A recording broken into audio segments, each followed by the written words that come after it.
I'll never forget back in the summer of 2016 when I first started to go on social media and speak about the MK Ultra issue, supposed Montauk issue.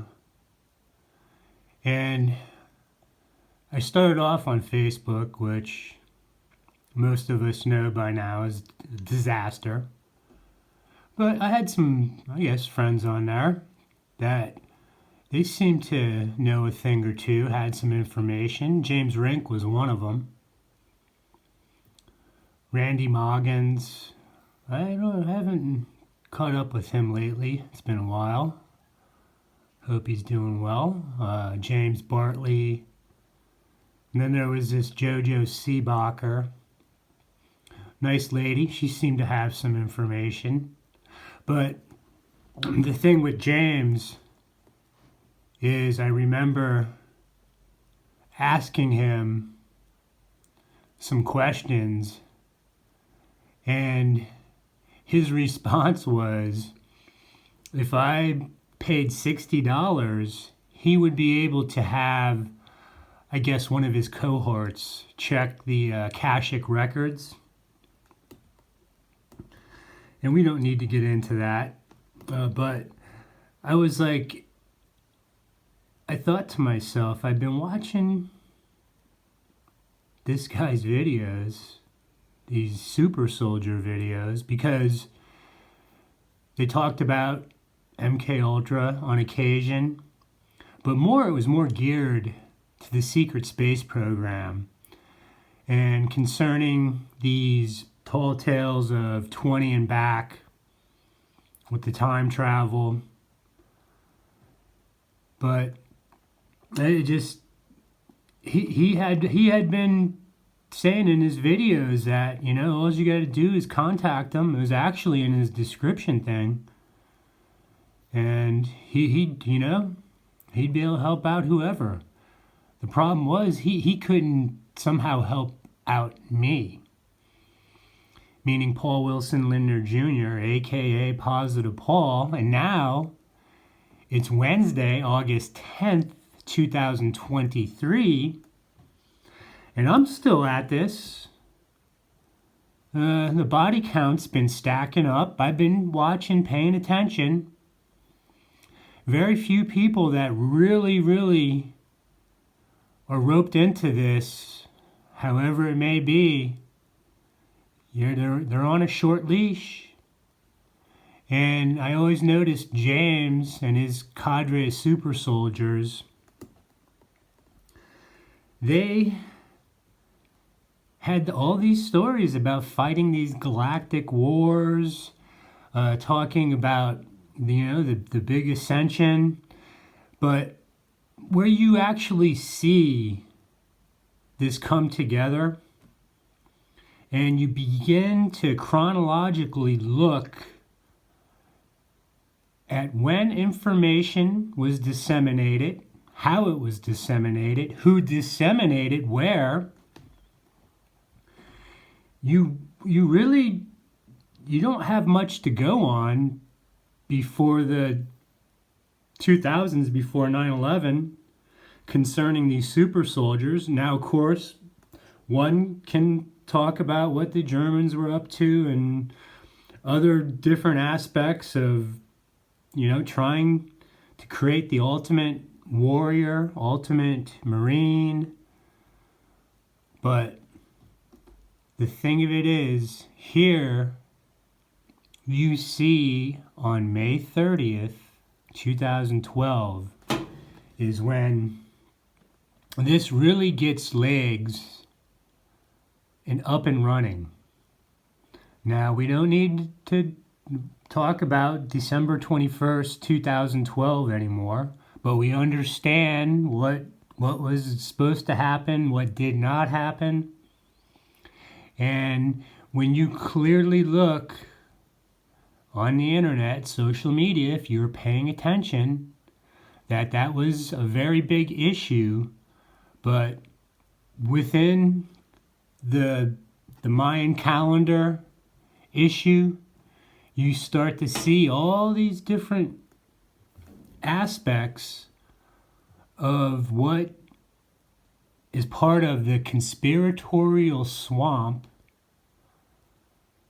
and these super soldiers are at the top of the list. Now, of course, we know this was sponsored by Project Camelot, Carrie Cassidy. And if anything, this lady has opened up some eyeballs that, yes, while a lot of this still is yet to be proven about the secret space program, about the aliens, the UFOs, what has been proven is that MK Ultra did take place.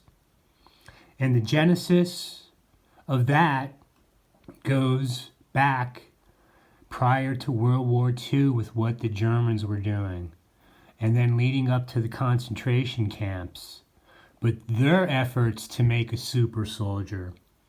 So in one sense, the imagination certainly was in high gear, early on in the 20th century.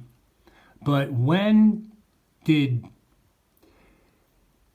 these Machiavellian monsters, these intellectual barbarians, these so-called CERN scientists, and every other type of scientist start to figure out how to transit dimensional barriers, how to get out from beyond the ionosphere into space, if that is the case? I'm not a scientist. Look, I'm just a lowly satanic ritual abuse survivor, Johnny come lately. But I've done my homework, so I can clearly see concerning the Montauk Project that, look, I don't change my story. If you had followed this from the beginning, there was only 4 people that were concerned, that brought life, gave birth to the conspiracy theory of the Montauk Project. And it's Al Bielek, a.k.a. Edward Cameron, his so-called brother Duncan Cameron, Preston Nichols, and Stuart Swerdlow. It would be almost a decade, meaning when these guys started, and we're going to go over all this again, when they started it was late 80s. But by the 90s, you see people start to investigate this situation concerning what may or may have not happened out in Montauk. So Carrie has definitely gone over a lot of this. But here's my thing. Have we, on social media, have we matured to a sense that we're able to separate what all the bullshit was back in the mid-2000s, starting around 2010, 11, certainly 12? Can we separate? And look, if you were watching some of these individuals back then, they're no longer around. They're gone. There's reasons for that.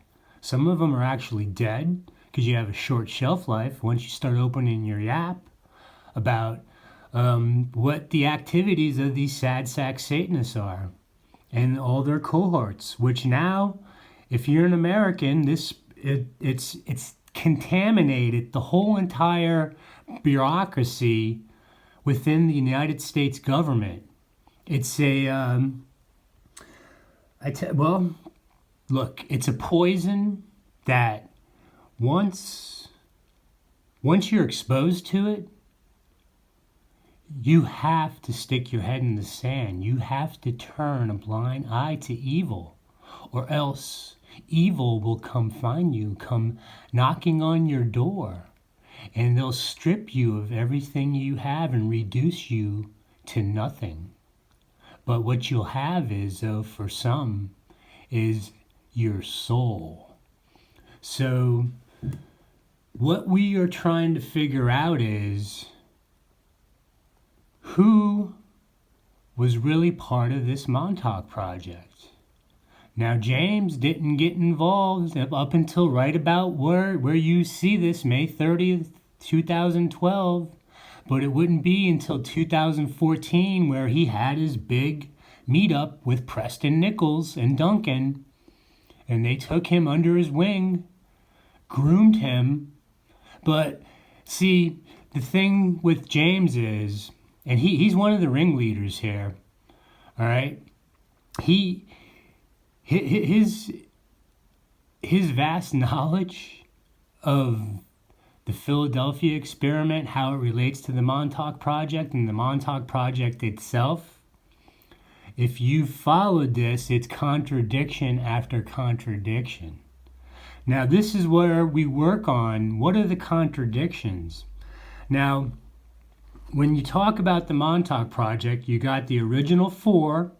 Now, what are some of the parameters that this conspiracy theory, if you try to change what's already for now over 30 plus years etched in stone, is the fact that the Philadelphian experiment and Montauk are linked up. They go hand in hand. You try to separate the two, you're way off course.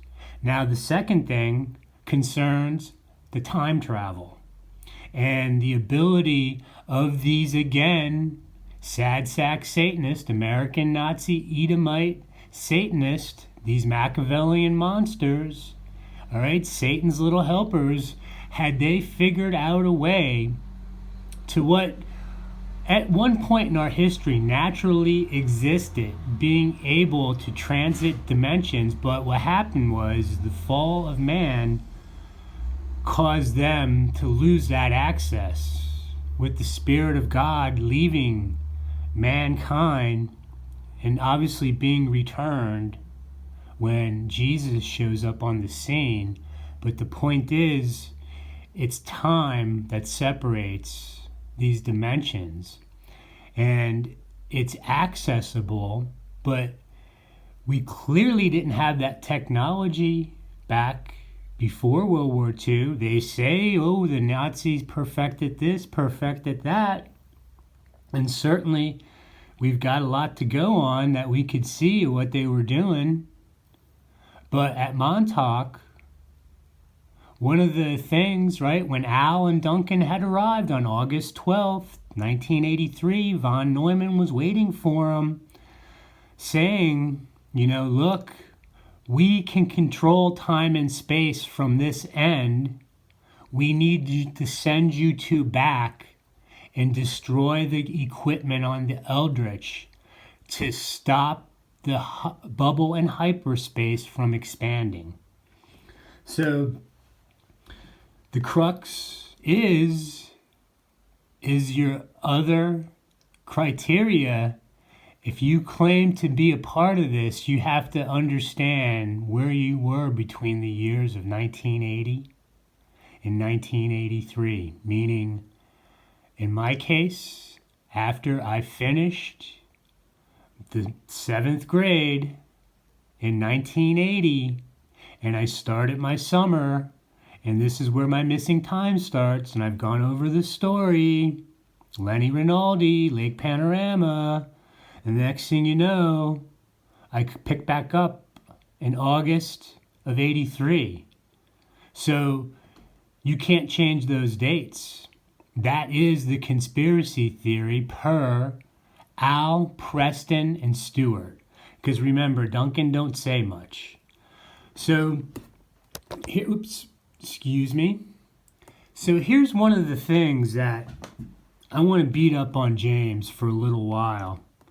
Because again, when I'm the one walking around with these implants, when I'm the one with these perp planes, just look, all day they finally quit. This is why I'm gonna get this out, hell or high water, before they come back. It's only, 4 p.m. now here, West Coast time. But James had removed most of his videos, a lot of his super soldier pals, whose stories are laughable at best. I'll give you one example. One of them, his memory recall was wearing a furry coat and in Rome fighting the Babylonians during Roman times when Jesus was there. Now, we don't need to get into the history of Western civilization. Some of us understand it. When the Babylonians were, when they were not, when they were extinguished. So that's just one example of hundreds.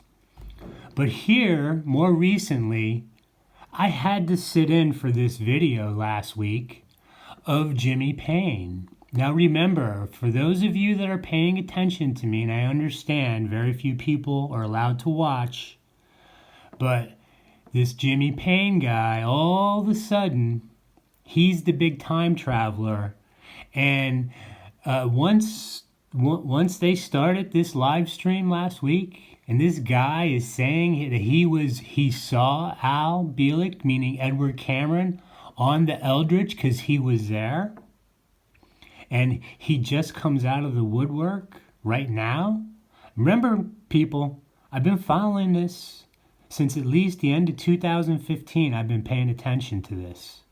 So I know what's been said and what hasn't been said. This guy was nowhere to be found. But see, James, he's running out of cronies. And I don't understand.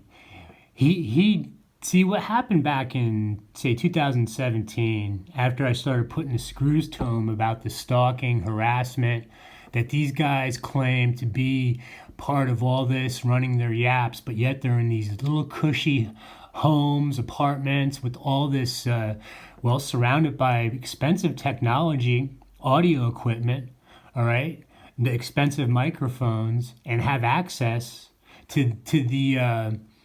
I guess the people that are promoted within social media. It's just obvious. And it becomes obvious that if you'd listen to this for more than 10 minutes, you'd want to throw up.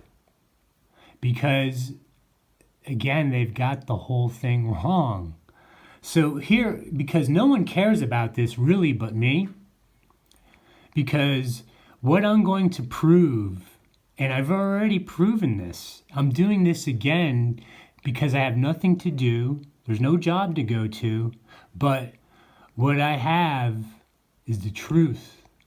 And I have the ability to prove that once again. So this is really going to be my third time extensively digging into this. And if you go back and look at my other videos, I'm going to add some new stuff.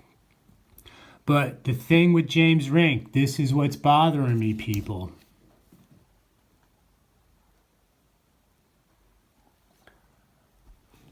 I went over this. Right now, there's a very small group of nitwits out on Montauk with their Montauk Adventure getaway.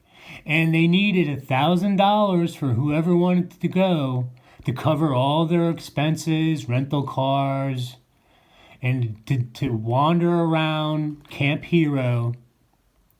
But yet here I am, and I got these assholes buzzing around non-stop. Since 2016, implants going haywire. And if you think that I'm going to stop talking about this, or I have to stop talking about this, or somebody can make me stop talking about this, it ain't never going to happen. Because at this point, to realize that not one authority anywhere can come question me, but they can run around and spend millions of dollars on slander campaigns, have these, they're lackeys up on social media, these social media frauds, and then you got the people that try to aggravate you.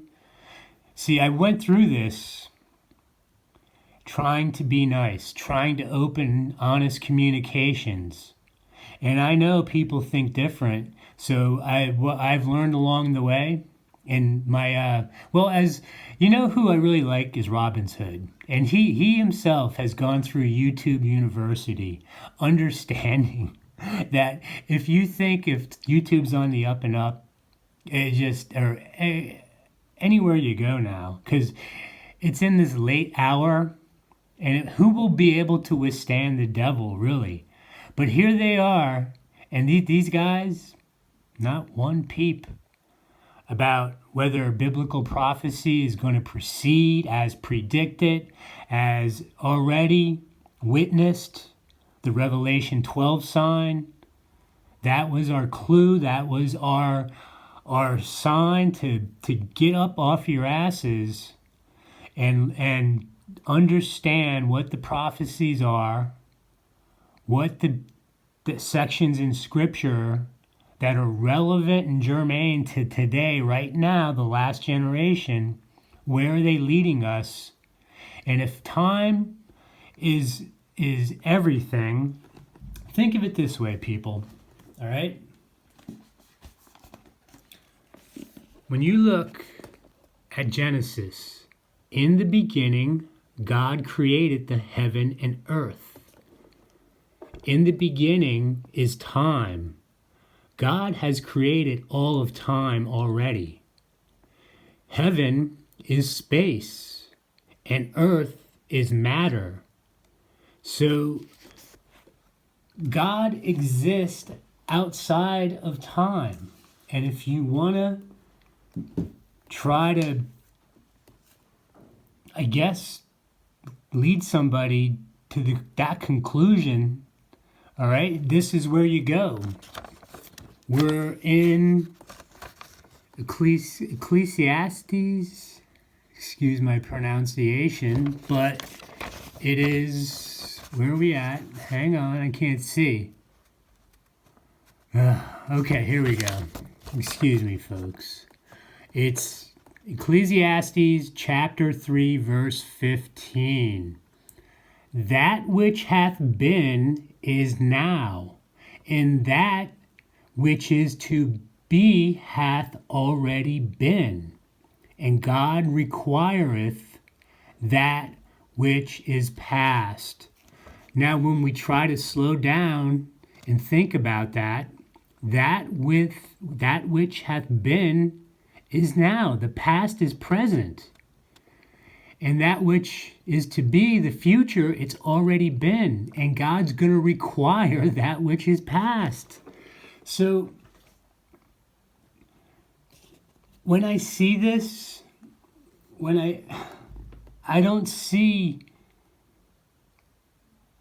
the scraps of who's left in this whole Montauk business, and who can properly address it. It's just amazing what people are allowed to be exposed to. And I'm going to quit now, because them being out on Montauk, and look, there's going to be videos of what they were up to. So I'm just putting this on the record. Now, I tell you what, if I had money, I'd lead them on a wild goose chase. I would get on a bus, a train. I doubt they let me on a plane. I don't know, but I would get out to Montauk and show up, and James Rinks would shit his pants. So let's slow down. This is what I wanted to do. But again, I want to back up. This whole little section of this video, we got to have a starting point. And that Super Soldier Summit in 2012 is a good place to start. So I have these Long Island historical journals. And when we begin to try to understand Montauk, MK Ultra, the big picture, we need to understand the history of Brookhaven National Laboratory, and then later CERN. That will come later on here. But the history of Brookhaven National Laboratory. And I can't get into this whole thing. I was able to delete stuff on this iPad and get my iBooks back. And then I saved this particular Long Island Historical Journal. And it has a load of very interesting information, but look at the date, fall of 1993. So what you see is they get into Brookhaven. And what I want to say, the reason why I'm bringing this up, is their charter essentially back in 47. And you hear me talk about trying again to establish some type of chronological the events that took place that actually matter, meaning for me, Roswell, Dead Sea Scrolls, the creation of Israel, but the creation of Brookhaven National Laboratory occurred in 1947. And their charter was basically concerning atomic energy. Well, when you read these Long Island historical journals, and there's 6 parts to this, they talk about how CERN, the European contingent that would create CERN over in France and Switzerland, that is there right now, and we know they're part of the problem, probably a big part of the problem, that they were schooled by these Operation Paperclip scientists. Now, you can't dispute that, because if you actually do your research and read these, it's right in there in black and white of how Brookhaven developed. Now, why is Brookhaven important to me? This goes back to my grandfather, who I claimed was murdered because he knew what these assholes were up to. The Navy chaplain out in D.C. But because they were out in Islip, my family, all right, Brookhaven's the next stop. He was one of the pastors over at Brookhaven, and I will go over these newspaper articles again back from the 30s of him trying to share the gospel, share the word of God, Christianity. And for those of you that don't like the word Christianity, it's a personal relationship with a higher authority, your creator, his son. It's not about going into a church now. It's great to have fellowship and be with like-minded people, but that can't happen. That hasn't happened. So let's not get sidetracked. Brookhaven is important because everything to do with their ability to open up portals and have access, whether it be through a wormhole or a vortex, into the ascending dimensions, which is, look, that's what the Satanists wanted to do when they lost access, meaning these Canaanites that became the Edomites. It's the spirit of Edom. They're in their black magic that they... What's up, bud? Yeah, hold on. All right, look, I got an interruption, so we're going to pick back up, hopefully.